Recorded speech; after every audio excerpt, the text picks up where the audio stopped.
Today we're going to read Go Away, Big Green Monster by Ed Emberley.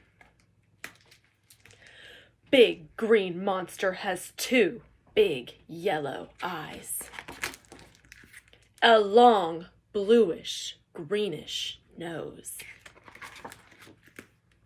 a big red mouth with sharp white teeth, two little squiggly ears,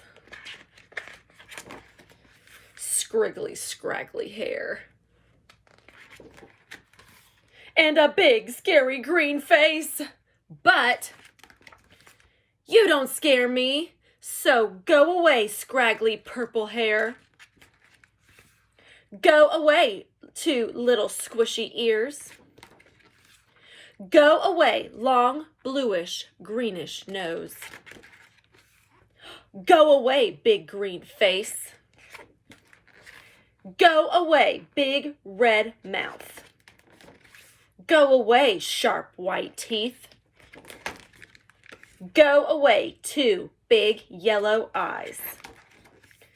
Go away, big green monster. And don't come back until I say so. The end.